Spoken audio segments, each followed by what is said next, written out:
Centros de Educación de Personas Adultas. Esta mesa redonda, moderada por el pedagogo y bloguero Rodrigo Juan García, tiene por título el lema del manifiesto de la Asociación Española para la Educación de Adultos: el poder y la alegría de aprender. Así va. No, digo por... No sé qué orden vamos a seguir tampoco. Sí, buenos días.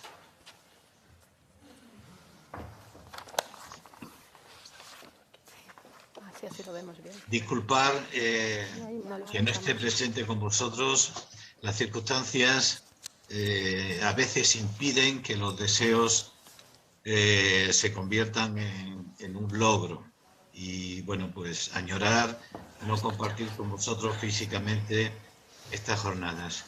No obstante, la estoy siguiendo y realmente, en fin, creo que es una oportunidad magnífica.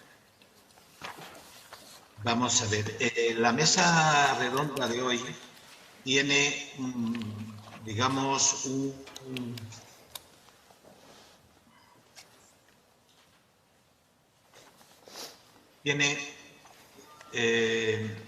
es que tengo el eco de... A ver. Digo que la mesa de hoy tiene un lema realmente, digamos, de un gran entusiasmo. El hablar del poder y la alegría de aprender, realmente, al menos a los componentes de esta mesa nos hace una gran ilusión. Y que eso se asocie a una educación como una educación permanente, que yo creo que tiene ya no solamente el valor que toda educación tiene, sino que capacidad de transformación que la educación puede tener y esa alegría del sujeto consciente que en su entorno puede ser parte activa de esa transformación, yo creo que es un elemento esencial que hay que recobrar en la educación de adultos. Mi nombre es Rodrigo García y mi presencia aquí creo que se justifica porque llevo más de 8 años recogiendo experiencia de innovación de todo el sistema educativo, de todas las etapas educativas, experiencias todas de escuelas públicas y en las que también tengo algunas experiencias de centro de educación de personas adultas. Por desgracia, no tengo muchas, pero es una limitación propia que yo creo que quiero subsanar y que seguramente subsanaré con esta presencia en este congreso, en la que ya he visto un muestrario de prácticas realmente valiosas. Esas experiencias las recojo en un blog que aparece en El País, donde quincenalmente hablo de una de estas experiencias, ¿no? Su acceso es fácil, de tal manera que con que escribáis en cualquier navegador Escuelas en Red El País, tendréis 8 años de experiencias relatadas quincenalmente. Y todas en esa línea sobre el poder de aprender y la alegría que eso supone para el sujeto que toma la rienda de su propio destino gracias a la educación. Sin más, deciros que esta mesa se va a configurar en 3 grandes momentos. Un primer momento donde mis compañeras de la mesa se van a presentar y van a señalar un motivo por la cual deben o se sienten alegres de que gracias a la educación que en sus centros trabajan, que tienen cada uno sus peculiaridades, tiene ese motivo de sentirse alegres y de captar o ver esa capacidad de cambio, de poder y transformación que tiene la educación. Sería la primera parte, muy breve.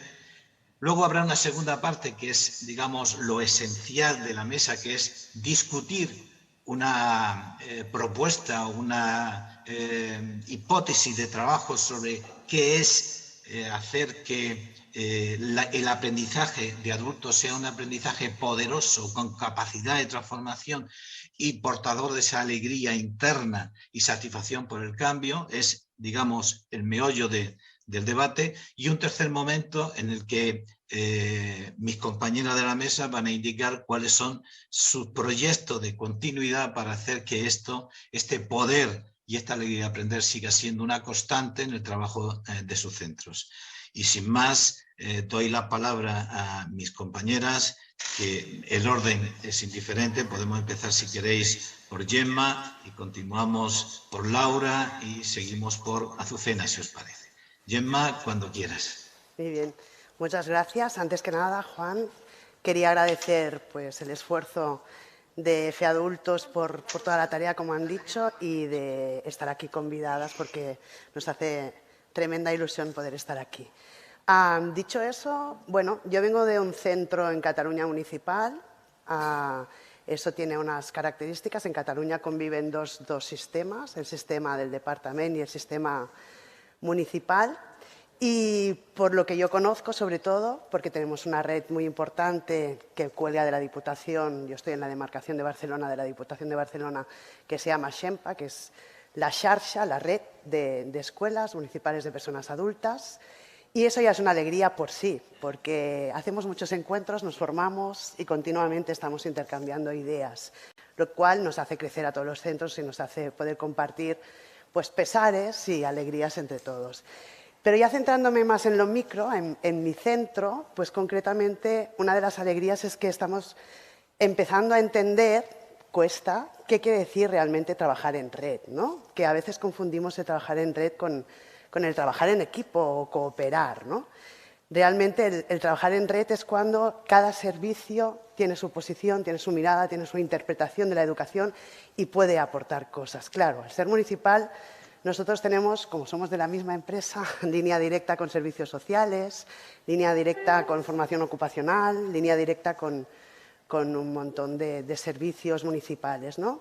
Y a mí me alegra entender, y ayer lo oí aquí reflejado también, que teníamos que bajar, ¿no?, de lo macro a lo micro, ¿no?, y empezar a apostar también por lo que es territorio, ¿no?, y empezar a entender que los centros tenemos un poder muy fuerte para realmente adaptar y poder facilitar oportunidades a nuestras poblaciones. Y para eso hay que aterrizar en lo local sí o sí. Porque está muy bien que nos hagan leyes y tener una demarcación, como apuntaba Max, ¿no?, y el manifiesto también, ¿no?, unos ejes, unos engranajes, unos ejes inspiradores, ¿no?, pero luego todo el articulado básico, cuanto más flexible, que es una de las palabras madre, ¿no?, que parece que tenemos hoy aquí, sea todo, mejor. Y esa flexibilidad está en el territorio. No es lo mismo una población de costa que tiene una realidad de turismo con una población como Poliña, que es industrial, con una formación baja. ¿Contentos? Pues porque hemos aumentado primero los ejes y los ámbitos. En nuestro centro trabajamos la concepción de formación a lo largo de la vida y os voy a decir, traigo una midilla, así un reto, que es, claro, formación de personas adultas, pues sí tenemos un montón de jóvenes y cada vez más jóvenes en los centros, ¿no? Y hay una propuesta que hemos trabajado en varios sitios en Cataluña y que estamos ahí, que es formación continuada 16 más, posobligatoria. ¿Qué pasa? Va ligada a lo largo de la vida, al concepto a lo largo de la vida, pero bueno, acaba la obligatoria y después, ¿qué? Pues ahí entramos. Pero a partir de los 16, que ya es a la laboral, ¿no? La adultez tiene sus, ¿no?, la androginia tiene sus características y sus cosas, pero luego tenemos un trozo muy grande. Y creo que ahí en Cataluña y en mi centro lo hemos entendido muy bien. Y también rompemos cajones, ¿no? Hacemos cosas intergeneracionales. ¿Qué quiere decir eso? Es una tozudez que yo tengo particularmente, pero el casal de la gente mayor y el casal de jóvenes y el casal de... Hay que interactuar, porque si no luego nos tenemos que inventar proyectos como el APS, aprendizaje-servicio, para que los jóvenes entiendan que es una persona mayor y los mayores entiendan que son los jóvenes. Bueno, pues la reflexión va más allá. Y ahí estamos muy contentos porque hacemos muchos trabajos transversales. Y luego también porque los alumnos aprenden y aprenden de manera autónoma. O sea, tenemos una medida. Cuando empiezan cualquier curso, ¿no?, hacemos una acogida muy fuerte, tenemos mucha orientación en el centro y entonces una de las medidas es, bueno, tú cuando has acabado este curso o este taller o este monográfico o esta cápsula, da igual, ¿eh?, ¿tú qué has aprendido? ¿Te apetece seguir aprendiendo? Y aparte de aprender los contenidos del curso, ¿tú crees que eso te va a servir más allá del curso y de los contenidos? Pues sí. Y la valoración es que sí, me sirve más allá, ¿no? Si he venido a aprender a escribir, también he aprendido a través de los textos que he escrito no sé qué, pues hay que compartir, qué quiere decir la inclusión, qué quiere decir otras cosas, ¿no? Y en ese sentido, Ya, ¿no? Ya lo sabía yo que iba a sufrir porque me enrollo mucho. Vale, Sí. Juan. La alegría de aprender autónomamente y de seguir aprendiendo, visto en mi alumnado. Eso es la clave. Gracias, Gemma. Muchas gracias. Azucena, por favor.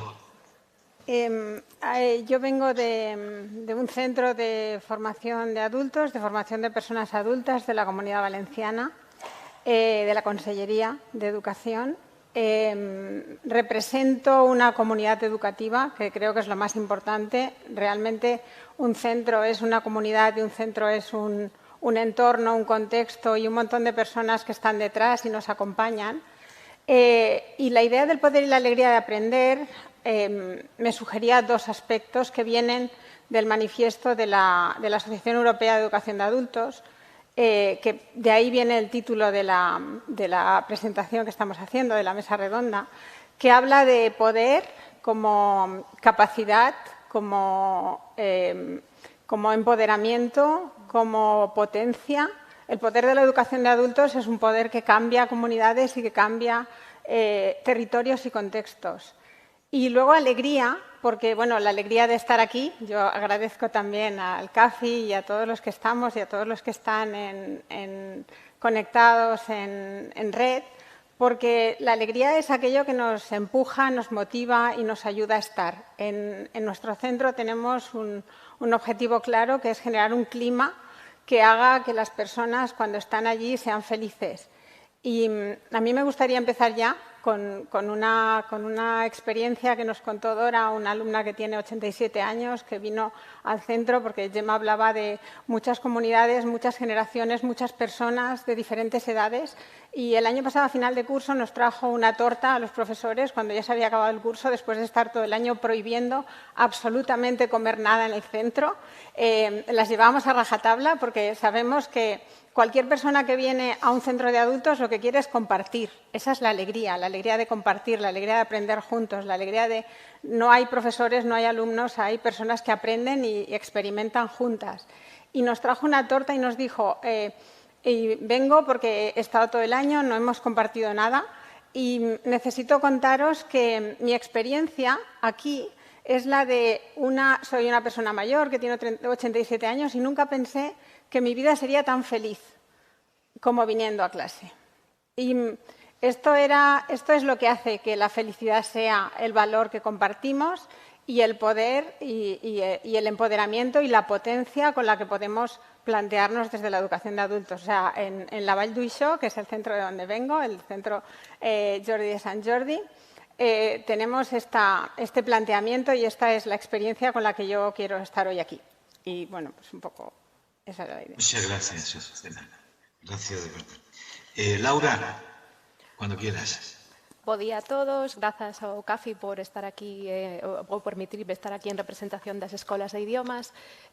Yo quería empezar, o retomar más bien la idea que han ya apuntado mis dos compañeras, que la gran alegría en las escuelas de idiomas es poder vivir ese proceso de acompañamiento a nuestro alumnado adulto. En las escuelas de idiomas ofrecemos itinerarios formativos desde el nivel más inicial, A1, hasta el nivel C2. Y es muy enriquecedor ver cómo el alumnado llega al centro, muchas veces con un alto grado de inseguridad respecto a su formación, y vive con nosotros un proceso de autodescubrimiento, de afirmación y, como decía ahora mismo Azucena, de empoderamiento respecto a su propio aprendizaje. Diría que esa es la mayor alegría que tenemos los profesores de escuelas oficiales de idiomas, el permitirnos acompañar al alumnado durante ese proceso. En la Escuela de Idiomas de Vigo, al igual que en el resto de escuelas de idiomas gallegas, estamos intentando llevar a cabo o desarrollar más bien culturas de centro inclusivas, porque las escuelas de idiomas sabéis que somos esa entidad un poco diferente a la mayoría de enseñanza de personas adultas, que a veces nos sentimos un poco desprotegidas por el sistema, aunque parece que es verdad que esto es una constante de la educación de adultos, pero que queremos ofrecer a nuestro alumnado una red de apoyo para que puedan desarrollar esa experiencia educativa con nosotros de forma satisfactoria y, sobre todo, plena. Me gustaría recordar que las escuelas de idiomas somos muy conscientes de nuestro papel como mecanismo de inclusión social, porque tenemos un perfil de alumnado a veces, pues, por ejemplo, emigrante con un bajo nivel de español, que acude al centro para poder involucrarse más en la comunidad, o alumnado de baja cualificación que acude a nosotros para mejorar su competencia profesional en un mundo hiperconectado y dependiente en alta medida de la comunicación en lengua extranjera. Y es por eso que creo que nosotros somos especialmente felices por poder ayudar a la gente a comunicarse, sobre todo en la época de la migración masiva hacia el exterior. Diría que la mayor alegría que tengo yo a nivel personal es cuando mis alumnos de Básico 1 me dicen que son capaces de hablar con sus nietos y los entienden. Y eso es algo que, creedme, no tiene precio. Finalmente, pues me gustaría a lo mejor resaltar un poco la importancia de las escuelas más allá de nuestro rol certificador, que a veces nos encorseta un poco, y pues demostrar a través de iniciativas como escuelas amigas, escuelas coordinadas o los muchos proyectos y twinnings en los que otras escuelas están involucradas, proyectos que se presentan en este congreso y que reflejan que los profes de escuela de idiomas somos conscientes de la necesidad de una enseñanza práctica, real y sobre todo transferible al mundo en el que viven nuestros alumnos. Gracias. Muchas gracias, Laura. Y os agradezco el ajuste al tiempo y sé el esfuerzo que habéis hecho.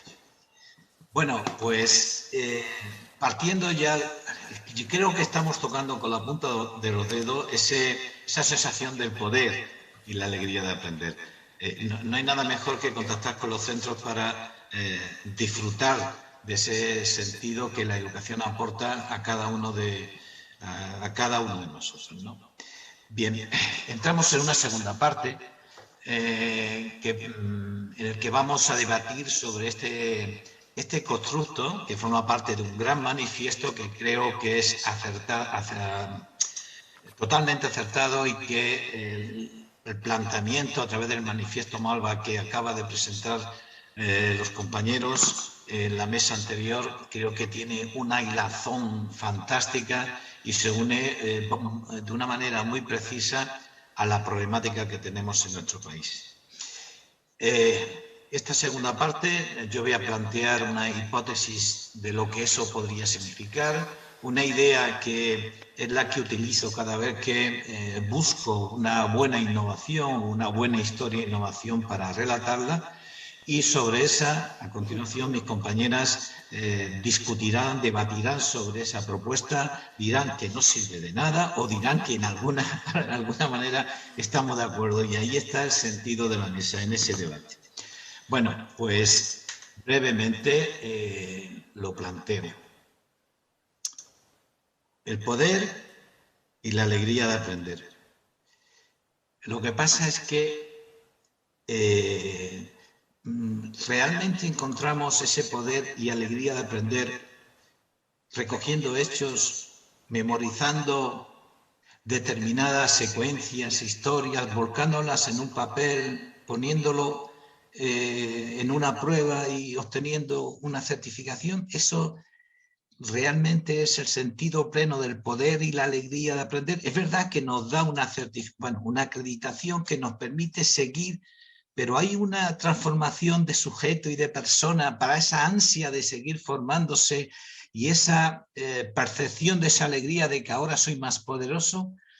Pues aparte de la credencial, a veces ese tipo de planteamiento de una escuela heredada, yo creo que el currículum de educación de adultos no es un mimetismo del currículum de las etapas educativas anteriores y donde hay una prescripción a veces de estándares de aprendizaje y a veces de un currículum tan parcelado que pierde el sentido de realidad y le quita esa alegría por aprender.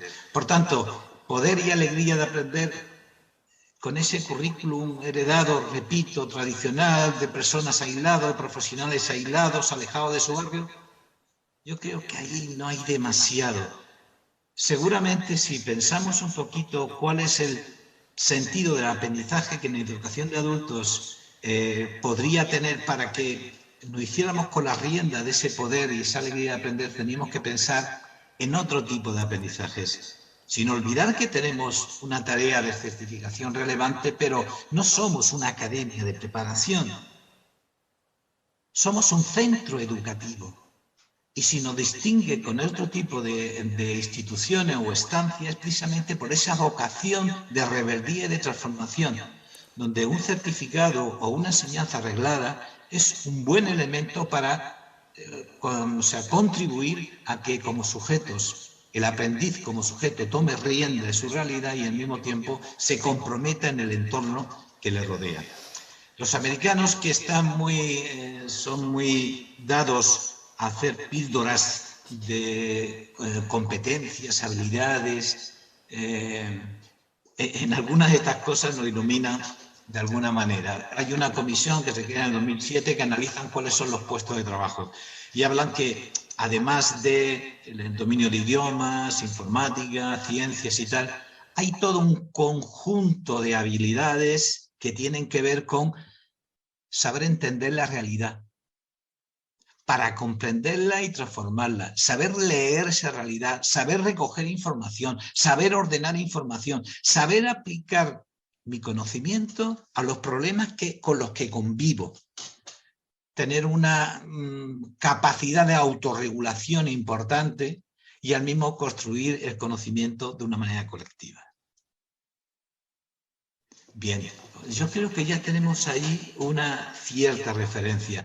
Es más, cuando se constituyen los sistemas escolares a comienzos del siglo XIX, en España con el 52, con la ley Moyano, resulta que teníamos, porque entre el 5 y el 10% requerían perfiles profesionales, digamos, con cualificación especializada. Hoy día estamos hablando de más del 80% de las profesiones requieren habilidades de alto conocimiento, de procesamiento de la información, de trabajo colectivo, de hipotetizar soluciones, de ponerla en juego. Y sin embargo, a veces estamos con la fantasía de que ese currículum de esa escuela heredada sigue siendo, digamos, la gran solución. Y pienso que la evolución y nosotros dentro de la educación de adultos podemos ser verdaderamente avanzados porque lo necesitamos, ¿no?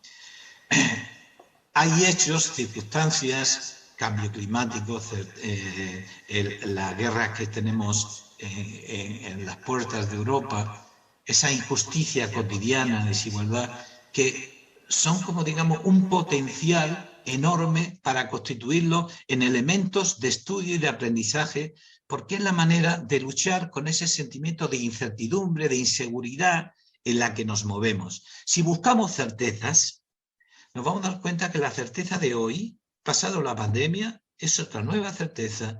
La certeza de que vivíamos un mundo de paz en el mundo occidental es otra certeza que se ha venido abajo en unos meses. No vivimos en un mundo de certezas, sino en un mundo de incertidumbre. ¿Y qué necesitamos? Ahí recuerdo un artículo reciente de Leila Guerrero que decía: nuestro aprendizaje nos debe servir para entender y comprender la realidad, no para justificarla. Me puedo revelar, pero sin comprenderla y sin entenderla, muchas veces la admito de tal manera que me destroza. La formación de adultos, el aprendizaje en educación de adultos tiene que ir en ese marco de configuración que permita entender una realidad, comprenderla, y yo ahora en adelante iré marcando algunos hitos para ello, de tal manera que desde ese entendimiento mi capacidad de incertidumbre se convierte en un elemento de sentido, de capacidad de afrontarla, porque la entiendo. Otra cosa es que me revele, pero la entiendo. No la justifico. Bien, hay un libro de un argentino, Emilio Tenti Fanfani, que se llama La escuela bajo sospecha. Es un libro realmente interesantísimo, ¿no? Pero cojo una frase en la que dice: ahora a los grupos dominantes no les preocupa que hablemos de educación para todos y tal. Ahora sí, para ellos se reservan una educación diferente, una educación mucho más potenciadora, una educación mucho más crítica, una educación cualitativamente de mayor calidad. No podemos perder esta partida. Queremos esa educación de mayor cualidad. Lo que dice Fulan, queremos una educación que no sea de kilómetros de extensión y de milímetros de profundidad. Queremos lo que algunos autores, como ya lo he dicho, Michael Fuller, Daley Hammond, Jenny Ox, plantean una educación poderosa que me dé herramientas para entender qué pasa, por qué pasa lo que pasa y cómo yo puedo contribuir a que otras cosas sucedan y ocurren. Yo creo que en esto está el poder y la alegría de aprender. Y por tal de que no salga así tan abstracto lo que estoy planteando, voy a señalar 5 notas que para mí significaría un aprendizaje, digamos, en línea de este aprendizaje en profundidad. No son mías, son de Daley Hammond, que yo utilizo, repito, como referente a la hora de buscar experiencias sobre las cuales relatar, escribir y hacer pensar. Una primera característica es: tenemos que promover escenarios de aprendizaje donde todos tengan oportunidad de tener éxito. Tenemos estándares, propuestas generales curriculares, regladas, no regladas, pero sí necesitamos que el escenario que le propongamos de enseñanza no siga reafirmando determinados clichés de fracaso y por lo tanto abandono y asentismo, sino buscado y obsesionado por buscar oportunidades para todos. Difícil, pero si eso es un referente, un núcleo, muchos los han conseguido. Ahora mismo, por ejemplo, me acuerdo, en este caso es de un instituto malagueño, que la profesora de biología me decía: mira, Rodrigo, en este instituto, es un instituto llamado tradicionalmente de compensatoria, donde, aunque es de secundaria, se trabaja sobre todo los programas de mejora del aprendizaje, PEMAR, formación profesional básica, y dice: en este instituto lo que hay que hacer es no juzgar de entrada, y que un comportamiento de un chico no invite a que yo emita un juicio o de desprecio, de descomprensión, o sea, no comprendiéndolo, sino precisamente tengo que entender, porque si yo vivo la situación que él está viviendo, no solamente actuaría de él, sino de una manera muchísimo más agresiva. Por favor, no juzguemos los comportamientos de entrada, entendámoslos, no los justifiquemos, entendámoslos, y a partir de esa comprensión y complicidad seguramente puede haber una relación donde haya aprendizaje. Ahí estaba esa mirada que buscaba buscar oportunidades para todos, ¿no? Otra característica es: el aprendizaje necesita estar contextualizado, pero hablo de contextualizado no solamente elementos de contexto cercano y de barrio, que son imprescindibles, sino elementos culturales, TIC de referencia cultural, modo de afrontar la realidad. Otro ejemplo, en este caso, es de colaboración entre etapas educativas diferentes en centros diferentes. Un colegio de primaria en Zaragoza quiere que los chicos conozcan su barrio y hacen pequeños clips de vídeo con sus móviles, haciendo entrevistas a establecimientos, a los vecinos, visitando los establecimientos, viendo sus horarios de apertura, los productos que comercian y tal. Pero claro, cuando se encuentra con esa gran cantidad de vídeos, dice: y ahora vamos a ir viendo uno detrás de otro. Dijeron: ¿por qué no construimos un modo de parrilla de televisión donde hacemos un canal de televisión con nuestros programas, quizás imitando los programas de televisión, como cualquier programa de un noticiero o un programa de la Rueda de la Fortuna, o sea, pero siempre con contenido de nuestro barrio? El problema que tenía es que no sabían editarlo, son de primero de primaria. ¿Quién acudió en su ayuda? Los estudiantes de tecnología de segundo de ESO, de un instituto próximo que tenían colaboración, y le editaron todos editaron todos esos vídeos. Eso es un ejemplo clásico o sea, aprendieron a editar vídeo, no sobre un vídeo general que podía ser interesante, sino sobre una necesidad próxima de su barrio, de una serie de alumnos que agradecieron precisamente la colaboración que encontraron en el instituto, y los chicos aprendieron con el sentido de que solucionaba un problema, un problema de los chicos de primaria en los cuales algunos habían estudiado en ese colegio. Con esto quiero hablar de la necesidad de una referencia al contexto y de la necesidad sobre todo de la aplicación de los aprendizajes. Eso sería la tercera condición. Todo aprendizaje tiene que buscar un contexto de aplicación. Estos chicos aprendieron a editar vídeos en el área de tecnología, no de una manera automática, o no de una manera al uso, sino resolviendo un problema de su alumno de primaria. Además de la necesidad de que los conocimientos sean aplicables, los aprendizajes, y tengan algún tipo de utilidad en lugares que tiene sentido, lo importante que es la colaboración entre los distintos estudiantes para crear comunidades. O sea, la comunidad entre docentes debe ser un referente para la comunidad entre iguales. En las comunidades de apoyo entre iguales, el ejemplo que he dicho puede ser una referencia, o ese ejemplo que aparece en un colegio de Zaragoza en el que los chavales de tercero de primaria apadrinan a los chavales de infantil en lectura. Leen textos, comentan los textos, el padrino hace un papel digamos que dramatiza casi el texto, el chico de infantil se va entusiasmando por el contacto que tiene con ese padrino y posteriormente es el alumno infantil que va contándole historias a ese padrino que es de primaria. Bueno, esos escenarios de colaboración, de cuidado, de ayuda mutua, son excelentes para esa idea que estoy planteando de aprendizaje en profundidad. Y por último, todo aprendizaje necesita ser ético, tiene un fin de justicia social. Y tiene que ser coherente. La enseñanza en su discurso teórico, en su planteamiento, el aprendizaje en su logro y la práctica entre lo que digo y lo que hago, tiene que estar lleno de un espíritu de coherencia, buscando siempre un fin ético. Esto es lo que nos diferencia quizás de otro tipo de instituciones más academia de preparación. O sea, nosotros no podemos permitirnos el lujo de no ser coherentes entre lo que decimos y lo que hacemos.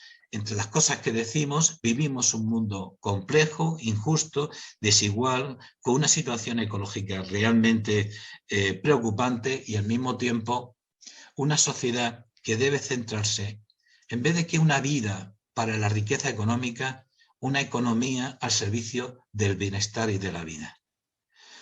Bueno, esto es simplemente una hipótesis que yo planteo como contenido de lo que sería ese aprendizaje poderoso y que generan alegría en ese aprendizaje y que someto a debate y sobre el cual estaremos discutiendo, aportando, rebatiendo o afirmando.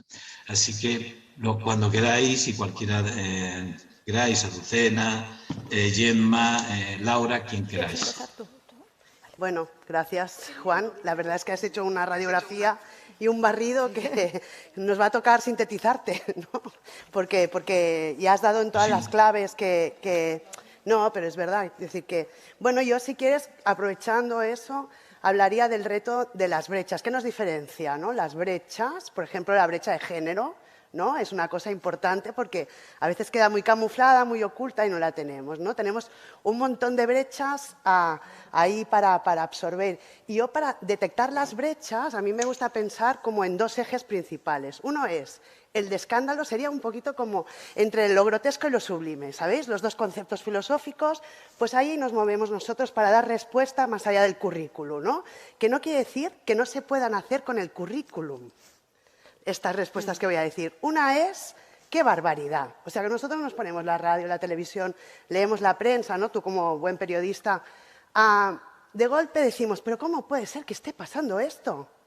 Detrás de esta pregunta, de qué barbaridad, de lo grotesco, de esa sensación de, madre mía, ¿estamos desmarcados?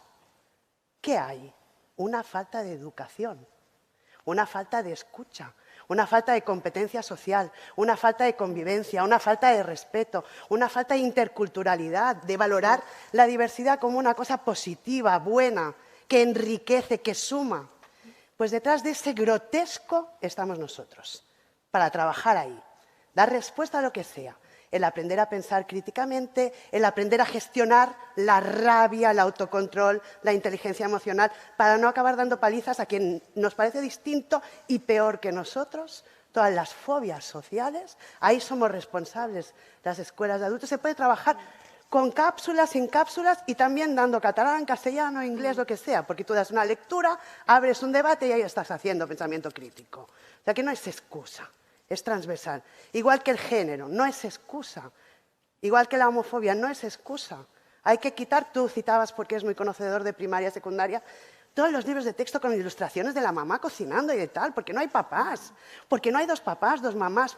Pues, por ejemplo, en la alegría de mi centro lo hago, y súper a conciencia, la coeducación, brechas, de lo grotesco y de lo sublime, que es la otra pregunta que a mí me gusta, que es, ay, me gustaría o necesito. Pues eso también es respuesta de la educación de personas adultas. O de la educación 16+. Voy a ser un poco tozuda con eso, porque nos dejamos los jóvenes. Y la adultez, a menos que no la debatamos, ¿no? Ahora, como proceso, tiene un periodo. Y nos dejamos una planta muy grande, porque ahora resulta que somos jóvenes hasta los 35. Y menos mal, porque si no sería horroroso, ¿no? Las estadísticas de paro y de cosas de estas. O sea que más vale que sean de 35. Pero en ese sentido yo os lanzo esto, ¿no? Me gusta esta imagen de damos respuesta a lo grotesco y a lo sublime, a lo que nos eleva y a lo que nos hunde. Ese es el sentido. Eso es todas las competencias. Y tenemos que empezar a trabajar por competencias. Y cuando trabajamos competencias sociales y personales, es eso. Y eso se puede hacer desde lo formal, desde lo no formal y desde lo informal. Ahí dejo eso, compañeras. Gracias. A mí me gusta...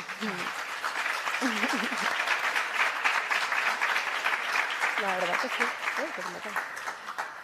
Yo lo que estaba pensando es que quizás lo muy importante no solo es hacer a los alumnos conscientes de las brechas, sino también crearlas nosotros mismos, sobre todo respecto pues, a las rutinas de aprendizaje del alumnado adulto, que muchas veces llega a nuestros centros con esta idea monolítica de educación del profesor manda, yo recibo, aquí me quedo, no cuestiono, no critico y no colaboro con los demás para crear a lo mejor mi propia experiencia de aprendizaje. Yo creo que eso sí que es realmente importante en la educación de adultos, que se den cuenta de que hay nuevas formas de aprender, evidentemente pues de forma competencial, integrando a lo mejor las habilidades blandas que está ahora tan en boga, para que ellos sean conscientes de que la empatía, la escucha activa, pues la tolerancia que comentaba antes el compañero en la introducción al Malva, está ahí y hay que practicarlo desde el aula, y eso se puede hacer de una forma, digamos, lícita e igual de válida que si les enseñas historia de España a la vieja usanza, por así decirlo. Me parece muy importante que ellos sean conscientes de eso, porque muchas veces el alumnado adulto no valora la metodología que empleas en el aula porque no la consideran válida, porque no es a lo que ellos están acostumbrados, y eso es una de las barreras que hay que romper para llegar a ellos y que realmente se involucren en su proceso de aprendizaje. No sé si tú lo ves igual, Gemma. O... Azucena. Ay, perdón. Sí, Azucena, disculpa. Que esté... Dos Gemmas, una a cada lado. A mí hay algo que de todo lo que ha estado comentando Rodrigo, que enlazaba con lo que estaba también comentando Gemma, que es la gestión de la incertidumbre, la gestión del no entiendo, que forma parte de aquello que implica innovar. La gestión de la incertidumbre y la gestión del no entiendo necesitan metodologías, como comentaba Laura, adaptadas y estructuradas. Y hay como una pregunta detrás que es ¿para qué estamos aquí? ¿Qué queremos conseguir? Que es una pregunta que nos tenemos que hacer constantemente. La segunda cuestión es la innovación implica reflexión, valoración y cuestionamiento constante, que esto también forma parte de gestionar la incertidumbre. El no entiendo es tan fundamental como el entiendo cuando abordamos la sociedad y la situación actual. Y desde el no entiendo llegaremos al entiendo, porque seguramente, o al casi entiendo, o a lo mejor sigo sin entender, pero seguramente esa es la trayectoria y el recorrido. También hay una cuestión que va mucho más allá, la evaluación y la innovación. Si no evaluamos aquello que hacemos, difícilmente vamos a poder innovar. Si la innovación son experiencias puntuales y concretas, nos dejamos detrás toda la parte de estructura, de reflexión, de compartir y de darle vueltas. Y creo que eso también lo tenemos que incluir. La ética de la innovación es imprescindible. Como comentabas, el contexto, la aproximación, la inclusión forman parte de aquello que tenemos que hacer sí o sí en los centros. Y bueno, pues todo eso al final acaba estructurando e hilando lo que podemos hacer en un centro de adultos. La innovación es constante y es general. ¿Por qué? Porque estamos adaptando leyes y normas que vienen de la secundaria a cuestiones y planteamientos y contextos que no son de la secundaria. Porque tenemos que adaptar currículum a aquello que nosotros tenemos que ir adaptando currículum a aquello que nosotros hacemos. Y tenemos que ser creativos. La creatividad es fundamental, porque de la creatividad van a surgir todas estas innovaciones, micro y macro innovaciones que podemos hacer en los centros. Con lo cual, creo que es fundamental poder hilar esa estructura de funcionamiento en los centros, y si no la tenemos clara, si no la visibilizamos y evidenciamos, difícilmente podemos hacer innovación. Yo meto cuña un momento, Juan, con lo que ha dicho ahora Azucena, a correlación de lo que has dicho tú en el último momento de respirar, de interactuar y todo, que hay que hacer diagnósticos y hay que aprender a hacerlos desde el centro y desde el territorio. O sea, innovar per se, ¿qué quiere decir innovar? Uno innova cuando sabe, ¿no?, las carencias, las barreras y las potencialidades. Entonces, es importante estas herramientas, y eso también liga con la formación del profesorado. Debemos ir un poquito más allá en nuestra formación inicial y tener también unas herramientas de investigadores, de evaluadores, de crear herramientas para poder hacer radiografías, pero no solo el equipo directivo. Yo, los que me conocéis, soy un poco en contra de las jerarquías, trabajo más en horizontal. El plano vertical me da un poquito de náusea, pero bueno, entiendo que la estructura es la que es, pero prefiero trabajar en comunidades, en red y empoderar grupos y que cada uno se especialice, sume y hacer comisiones más mixtas, ¿no?, sin tanto cargo, ¿no?, que luego se llevan muchos dineros y no son factibles. Pero, dicho esto, que ya es mi reivindicación, ¿no?, de fugas educativas, es importante saber diagnosticar la innovación, porque a lo mejor en el aula, en lo micro, de golpe descubrimos que lo que necesitan es una masterclass. Y tú dices, ¿tú qué haces con los de...? Yo hago conferencias. ¿Pero cómo conferencias? Si no les pones... No, conferencias de oratoria pura y dura. ¿Cómo puede ser eso? Porque no saben escuchar, porque no saben resumir lo que oyen, porque se quedan con una idea y no con otra. Yo me gustaría hablar de lo que saben, porque es que si no quedamos en el no saben, claro, y perdemos el saben. Saben cantidad de cosas, sabemos cantidad de cosas y compartimos cantidad. Es que si no, en educación de adultos parece que gestionamos la carencia cuando lo que gestionamos es potencial. De ahí la idea de poder. Gestionamos muchísimo potencial. Más que carentes, los adultos son potentes. Y más que potentes, posiblemente nuestro trabajo sea evidenciar ese potencial y saber cuánto saben. Porque es que si no partimos de ahí, vamos a llegar a la cuestión emocional de, como no sé... bueno, lo de las UCIs del sistema educativo en los centros de adultos, como no sé, pues no sé, voy allí, me dicen lo que no sé, me voy a casa.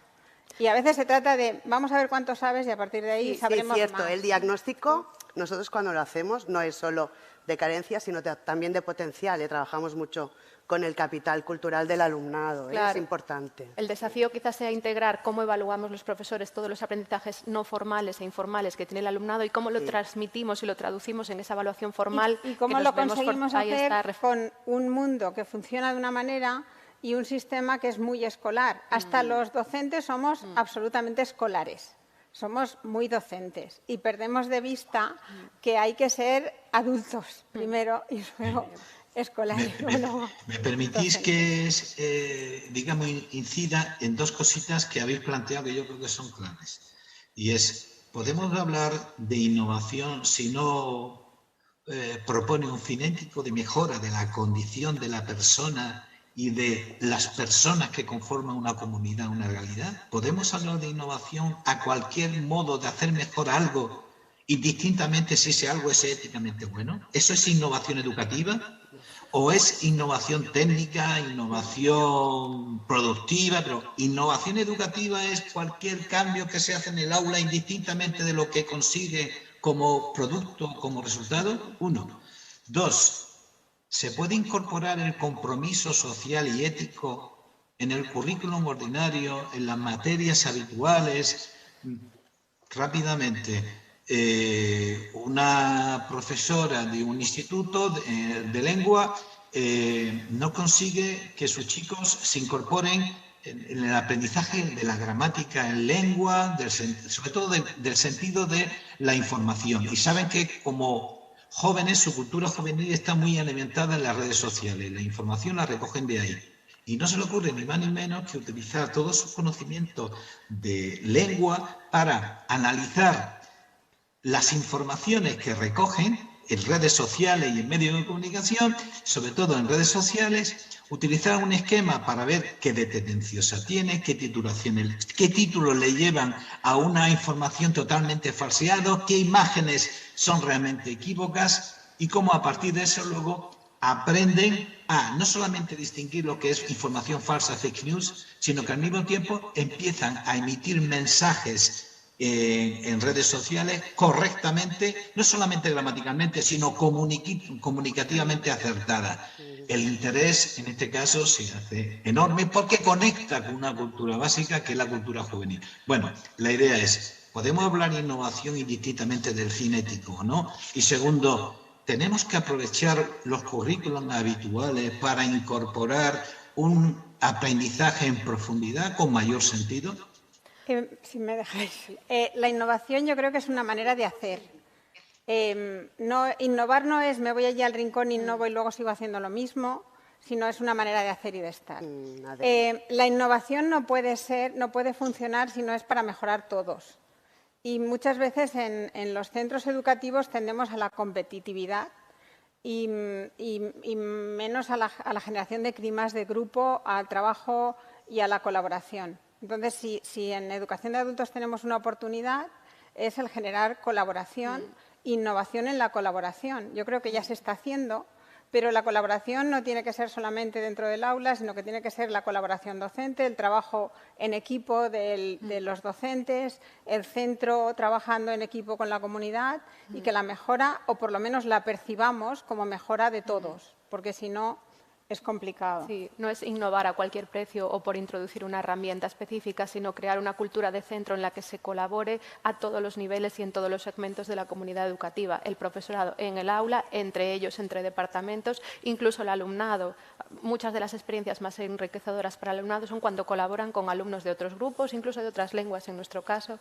Y desde luego, pues sí, tiene que ser un proceso, digamos, que tenga una continuidad para que el alumnado también perciba una coherencia en el enfoque y esas dinámicas que cuesta tanto establecer se mantengan en el tiempo, porque si no, claro, si es un informe aislado de mí misma y el año que viene hay otra persona en el aula, ese enfoque termina y ¿a dónde ha ido ese esfuerzo? Pues a ningún sitio. Entonces yo creo que eso sí sería también importante. Yo creo que eso que estás apuntando ahora, Laura, la innovación, ¿no? que transgrede, uno de los retos de innovación, una de las maneras que creo que se puede enfocar la innovación es del aula al mundo y luego del mundo al aula, ¿no? El reto es, ¿por qué potenciamos, acompañamos, orientamos trayectorias, ¿no? Potenciamos trayectorias vitales, ¿no? Que es lo que hacemos, ¿no? Cuando decimos aprendizajes personalizados, ¿qué hacemos? Pues orientar, preguntar, ver y encender todas esas capacidades que, como tú apuntabas antes, Laura, también, por autoestima, por una mala trayectoria vital, por malas experiencias, han quedado camufladas y han quedado como que yo no soy capaz de, ¿no? Decías, Azucena, de aprender y tal. Bueno, pues el reto es abrir talentos, pero no individualmente, ¿no? Eso nos ha hecho mucho daño, ¿no? Estamos con el mindfulness ahí, solo individualmente, no. O sea, un caso es para parar, para no agreder al otro, ¿no? Porque si no hacemos unas dicotomías terribles. Entonces el reto es, el talento o la subjetividad se debe potenciar en cuanto va a ser de un aporte valioso, el valor de aprender, ¿no? Valioso para la comunidad, para aquello que es colectivo. O sea, yo te voy a potenciar, pero también egoísticamente quiero potenciarte al máximo.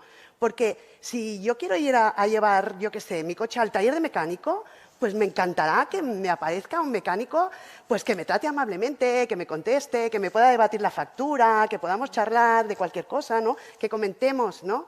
Qué pasa con la guerra, que podamos tener esa relación. Y luego también, como ayer, ¿no? Los marcos también tienen que hacer la inversa, ¿no? De lo micro a lo macro, ¿no? Y el mecho es el territorio, ¿no? Somos los centros, ¿no? Del aula a los centros con el territorio, porque a mí a veces hablamos de los centros y a mí esa dicotomía entre centro y territorio y servicio del territorio creo que ya lo tenemos que abandonar, ¿no? Y eso es uno de los retos para empoderar realmente, ¿eh? Una visión más holística y de arriba para abajo y de abajo para arriba, hasta que sea horizontal todo. Otro aspecto importante que apuntaba Rodrigo es el tema de la ética y hasta qué punto puedes introducir, digamos, diferentes ideologías en el aula, ¿verdad? Yo creo que una gran ventaja y una riqueza inherente de la enseñanza de adultos es el hecho de que tienes conviviendo en el aula, y ahí te apoyo en tus 16 más, a gente, pues a lo mejor de la generación esa de los millennials, que le llaman ahora, y gente mucho más adulta que pueden tener una visión del mundo radicalmente opuesta que en el aula resulta enriquecedora, y apoya, yo creo, el hecho de poder diversificar el currículum en la medida de lo posible, desde luego. Yo creo que en ese sentido en escuelas de idiomas tenemos una gran ventaja, que es que nuestras pruebas de certificación tocan temas de actualidad que te permiten estar un poco al filo de la noticia, entrecomilladamente, con el alumnado y debatir muchas realidades candentes que resulta, yo creo, algo pues muy interesante. Tejes convivencia. Claro, y les ayudas, bueno, les expones fomentas la conciencia pluricultural, fomentas pues la ciudadanía activa, no sé, la dimensión europea de la educación, muchos aspectos que resultan pues muy interesantes, yo creo. Bien, ¿alguna cuestión que queráis plantear puntualmente? Porque ya estamos sobre el tiempo. Vamos a ver, yo creo que la conclusión que estamos planteando es un aprendizaje que precisamente incorpore el reto, o sea, la disonancia. Es un aprendizaje en el que no da por cierto nada, a no ser que algo que es reconstruido. Es un aprendizaje donde los estereotipos, determinadas concepciones previas, el análisis prejuicioso de la realidad, el que no se puede hacer nada, el que, mira chicos, es que desde siempre ha sido así, lo que hace normalmente es dar, digamos, carta a la naturaleza a la injusticia, a la desigualdad, y yo creo que si la educación, no vamos a esperar que un gran centro comercial o una cadena de televisión de pronto haga un análisis crítico de la realidad, de modo que nos cree un conflicto cognitivo y tal. Pero sí podemos esperar que un centro de adultos sea un lugar de reflexión sobre la realidad, que en torno a ella hay un aprendizaje profundo y con sentido que emocionalmente me vincula y me hace sentido ser parte de una comunidad. Y yo creo que más allá de las certificaciones que posibilitan los exámenes o el que nos permite entrar a otras, o sea, ir hacia otras oportunidades de tipo académico, laboral, todo muy interesante, pero en un contexto educativo y en una visión de la educación como algo con poder y que genera alegría, el sentimiento de que es posible y soy capaz. Bueno, en este momento pasamos ya vamos sobre tiempo, a la tercera parte, que es mirar un poquito hacia el futuro. ¿Cuáles son vuestros proyectos, iniciativas, deseos, ilusiones para seguir avanzando en esta idea de un aprendizaje de poder y un aprendizaje para la alegría? Bueno, por si queréis empezamos ahora por Azucena, luego por Laura y luego por Gemma, si os parece. Nosotros en el centro estamos, bueno, creo que cualquier centro tiene que hacer un planteamiento de futuro constante. Antes hablabais de es difícil ir detrás, la realidad va por delante de nosotros. A veces creo que nos tocaría ir por delante de la realidad planificando o previendo escenarios que se pueden dar. Un elemento básico y fundamental es la perspectiva inclusiva de la educación, que creo que es algo en lo que tenemos que empezar a trabajar. Y nosotros tenemos ahora mismo en el centro una serie de proyectos que ya están en marcha, como es la ciudadanía digital o la colaboración con el ayuntamiento para poder trabajar espacios electrónicos, pero tenemos como 2 proyectos que están ahí, 3. Uno es el tema Ucrania. Estamos ya planteando una propuesta de trabajo compartido con parejas lingüísticas y con acompañamiento emocional a personas que van a empezar a llegar dentro de nada, que vienen del trauma de la guerra y a los que les vamos a tener que generar espacio porque no tenemos espacio, tenemos grupos llenos. Entonces, hemos empezado a trabajar con horas fuera de horario del profesorado, con un trabajo específico del profesorado, con voluntariado, porque el voluntariado en los centros forma parte de aquello que es el capital humano con lo que podemos contar, y de hecho ya tenemos a personas que se van a sentar al lado de una persona que acaba de llegar y le van a ayudar a aprender español. y creemos que esto es fundamental porque además les van a integrar en la comunidad. Esto es algo de esta semana, de la semana pasada, que hemos empezado a trabajar con el ayuntamiento. Tenemos una propuesta de huertos escolares con experiencias intergeneracionales y tenemos de huertos escolares huertos urbanos en los que el ayuntamiento nos va a ceder espacios y ampliación de instalaciones. Y creo que realidades como la de Ucrania, que te exigen generar un proyecto educativo muy rápido para poder dar respuesta a una situación, es aquello que nos hace ir por delante de la realidad, porque de repente nos vamos a encontrar con una situación en la mayoría de las localidades en las que los centros vamos a tener que dar respuesta y a veces ya tenemos las aulas llenas de personas que vienen con necesidades y vamos a tener que ser capaces de innovar. Ayer lo comentábamos, para que no sea una experiencia sola, sino que sea una experiencia compartida, porque la mayoría de los centros nos vamos a ver ahí. Y que esto no sea solamente para ayudar a personas que llegan y acogerlas, que debería ser la acogida, la inclusión debería ser la tónica predominante en los centros de adultos, sino que sea algo en lo que todo el mundo esté implicado y que no deja a nadie indiferente, porque creo que cualquier cosa, es decir, cualquier migración de guerra necesita respuestas rápidas y de donde sean, con tiempo de donde sea y con necesidades. Es que son como dos experiencias que tenemos ahí en el aire. La parte del huerto urbano, el ayuntamiento tiene en marcha huertos urbanos que queremos que las personas mayores enseñen a jóvenes inmigrantes a hacer esto, porque tenemos un capital mayor que sabe cómo cultivar. O sea, que son como dos proyectos que están ahí en marcha. Y bueno, ampliar espacios, porque es que nos quedamos sin espacios dentro de nada si damos respuesta a todas las necesidades que los adultos tienen y a veces nos cuesta poder, no a las necesidades de los adultos, sino a las necesidades de la sociedad. Esa sería como esa experiencia que viene, que no ha llegado todavía, pero que está ahí.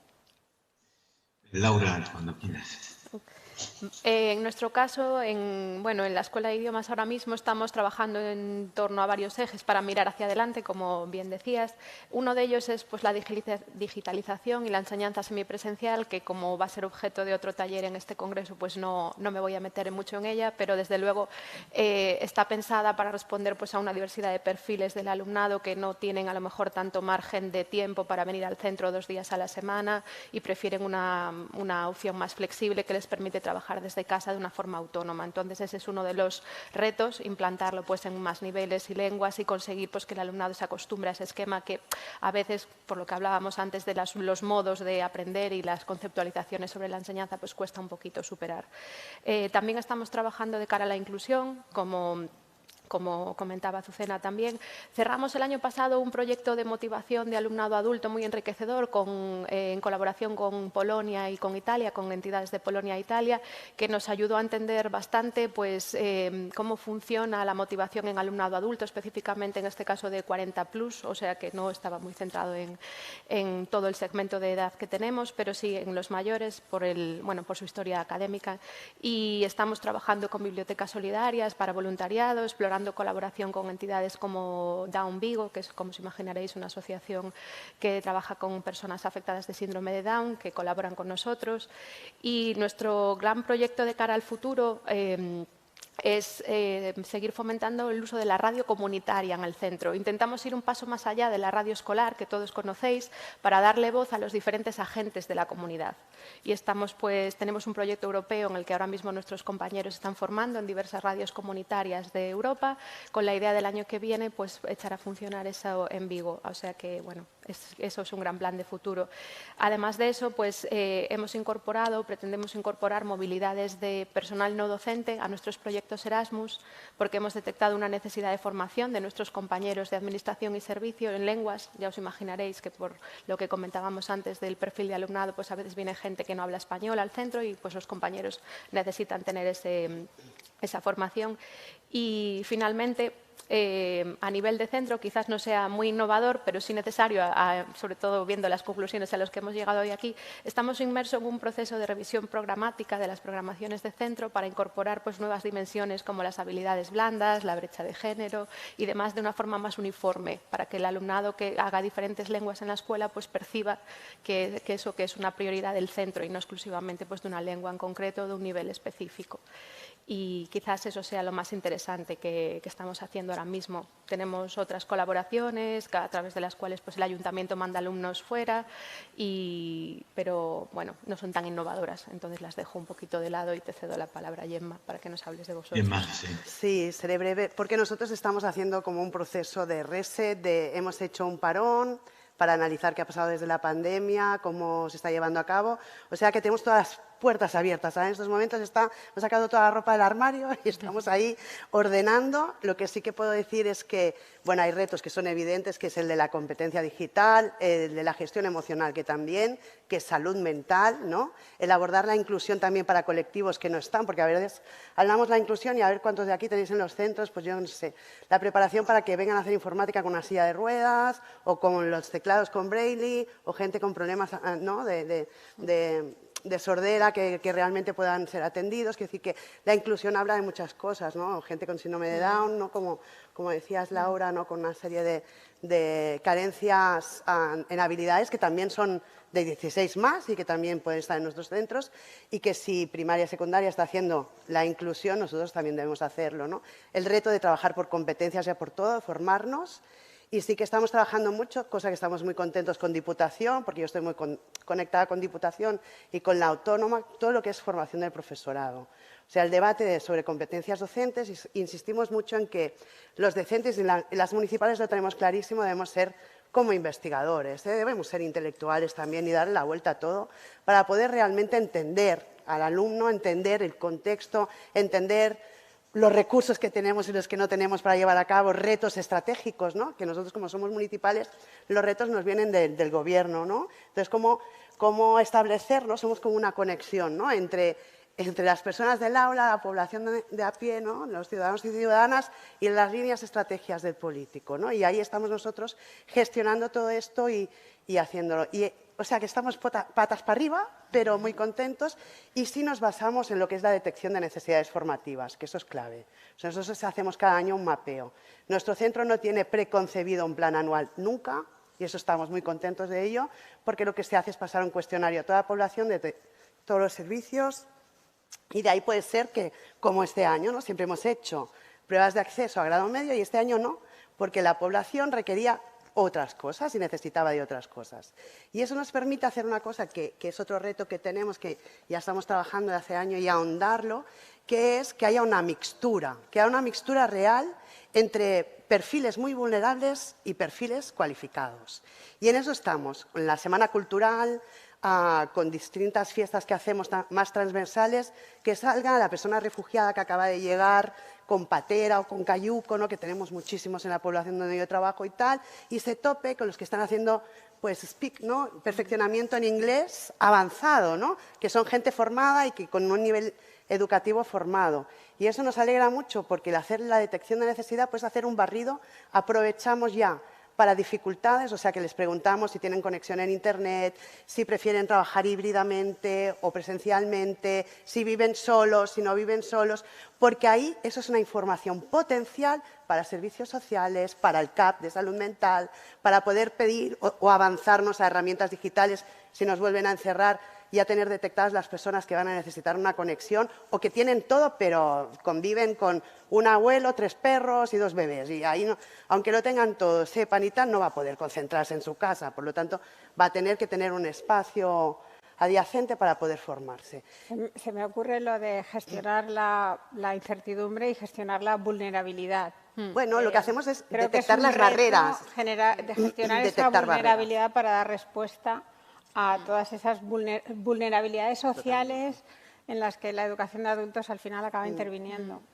Sí, es poner nombre a las barreras de tu centro y de tu entorno, ¿no? Porque cada centro tiene sus barreras y su casuística y su historia. Entonces es importante decir qué vamos a hacer, qué vamos a programar. Entonces a partir de ahí programamos, pues claro, tenemos un presupuesto, un número de profesorado, una serie de cosas y a partir de lo que la población necesita, sumando la visión técnica de servicios sociales, de laboral, o sea que no solo la población y que empoderamos a la población, sino que nos escuchamos las compañeras y compañeros de otros servicios municipales y dicen, estamos detectando que hay mucho consumo ¿no? en los jóvenes o estamos detectando que ¿no? hay mucho, bueno, desnunament, com es diu en castellà ara?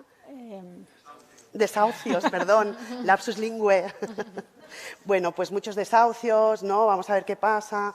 Bueno, una serie de cosas. Y ahí estamos con ese reto. Ya os diremos cómo hemos ordenado el armario. A ver si os queda bien. Realmente a mí me ilusiona, os escucho y es que me entusiasmo. No lo puedo evitar. Hay una cuestión que me gustaría que incidiese un poquito, por ejemplo, Laura, en el tema de la radio escolar con el aprendizaje de idiomas, un poquito, y esa idea, bueno, lo de la gestión de las incertidumbres que plantea Azucena, yo creo que es crucial, pero al mismo tiempo me crea una cierta interés ese programa o línea de salud mental que Gemma analizaba como un reto, como algo de futuro, unido incluso a una cierta curiosidad de la formación del profesorado. ¿Cómo la lleváis a cabo y qué de singular tiene? Bueno, pero tenemos 3 minutos, así que, por favor, una píldora de cada uno. Yo respondo muy rápido. Desde Diputación, que está muy bien, ahora ya trabajamos en red con los centros, con directores, con docentes, y estas carencias que tenemos dentro del aula para gestionar estas dificultades o para cómo podríamos atender estos perfiles, ya se está haciendo. Entonces, la formación la decidimos entre todos y Diputación lo que hace es ir a buscar los profesionales y dice, bueno, pues venga, vamos a buscar neurociencia, ¿no? Porque eso es importante, saber cómo aprende el cerebro, pues hacemos unos cursos de neurociencia, también de conductas disruptivas, lo que sea. Y entonces va un poco a la carta. Y desde el ICE también hacemos esa investigación, pero desde otro lado, ¿no? Y por ahí lo cubrimos, porque el rol docente es clave.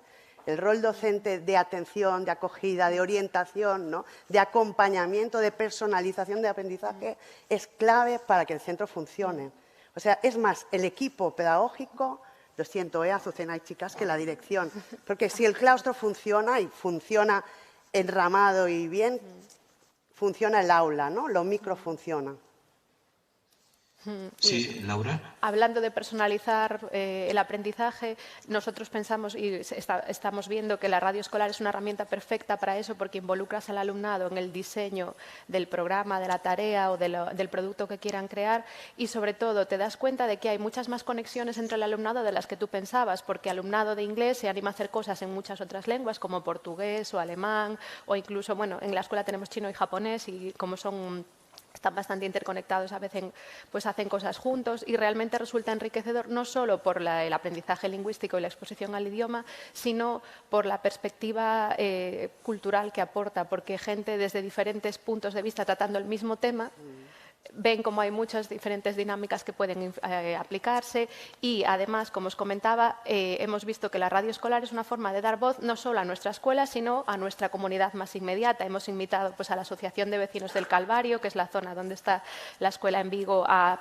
participar en programas en algunas lenguas. Hemos traído a una ONG que trabaja con emigrantes en Vigo sin hogar y les ayuda pues, a buscar una vivienda digna y han venido a colaborar porque una de ellas era alumna nuestra de inglés, otra de francés, han traído pues, a una de las personas con las que han colaborado, que es alumna nuestra español con extranjeros, y bueno, se han hecho una mesa redonda de visiones de la migración.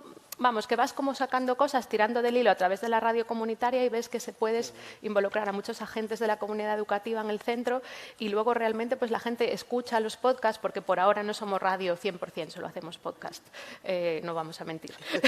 El año que viene haremos radio, pero bueno, que la gente escucha los podcasts y habla de ellos en la cafetería y los comenta y eso yo creo que es lo realmente importante y ellos se sienten evidentemente muy, muy satisfechos con que la gente los escuche. Entonces, pues muy enriquecedor. Muy bien. Muy bien. A mí me gustaría sí, comentar, sí. porque es que dentro de todas las acciones que podemos hacer, lo que comentaba Gemma de la salud mental, nosotros tenemos desde hace mucho tiempo puertas de entrada al centro. Y las puertas de entrada al centro no son las físicas, sino aquellas actividades. Creo que parte de la sensibilización pasa por lo no reglado.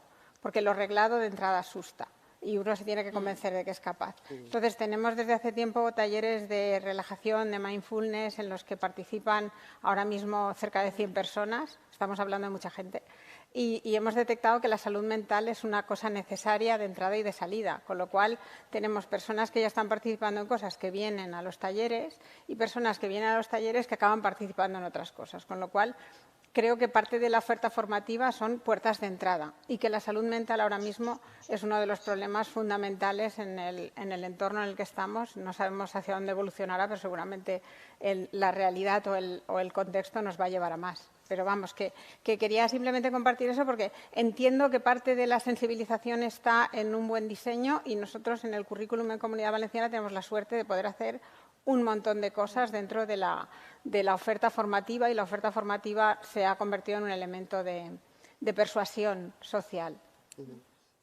Fantástico.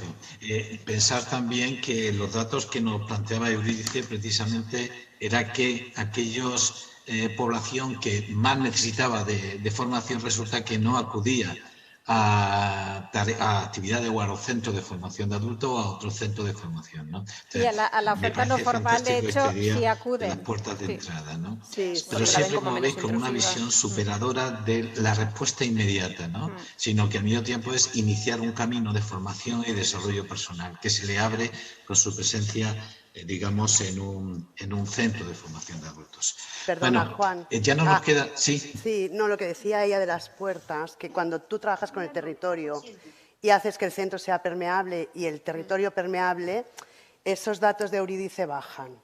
Quiero decir que ellos ya dijeron que era un dato macro, pero en realidad si tú tienes una buena conexión, estás conectado al territorio, esa afluencia no pasa, porque tú abres producto, entonces abres aulas, abres a necesidades, das respuesta y te llenan, ¿eh? En ese sentido. Fantástico. Era un matiz importante. Fantástico, fantástico. Bueno, pues agradezco, no sabéis de qué manera, qué ilusión me hace vuestra participación, con cómo habéis ilustrado realmente el lema de la mesa, el poder y la alegría de aprender. Solamente por resumir un poquito, de decir que la innovación que nos lleve al cumplimiento de ese poder y alegría de aprender, hemos aclarado todo que es una innovación de tipo cultural.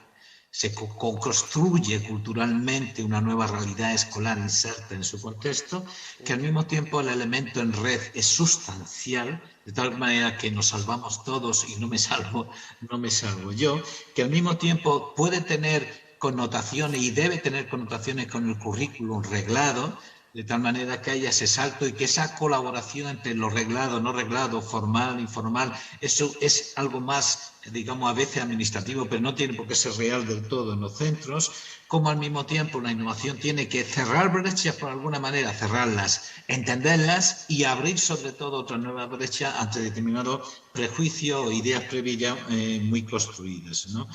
Y bueno, que esa innovación que tiene, por tanto, una cultura que se hace en red, se construye, se aplica al contexto, configura una idea de mejora general en una línea de crear un currículum, un aprendizaje cualitativamente profundo que le permita entender en el contexto y en la realidad en la que yo me siento inserto. Pues nada, repito, muchas gracias. No quería dejar de agradecer, que en algún momento no lo he dicho, al CAFI, el que montara, la organización que montara una mesa de estas características, a Diana Pastoriza, que sé que le hemos estado dando la lata en varios momentos, pero que ha solucionado bastante, ha facilitado mucho el desarrollo de esta mesa. Y animaros a continuar el congreso, que tendréis una experiencia innovadora, que yo he visto en los vídeos, realmente interesantísimas. Luego tenéis talleres sobre el trabajo, la incorporación de la expresión corporal, lo que es el trabajo motriz, de la expresión musical. Bueno, yo creo que son puertas enormes que nos abre a otra visión de un currículum menos académico, o si queréis, académicamente formativo. Muchas gracias y hasta otra ocasión. Gracias.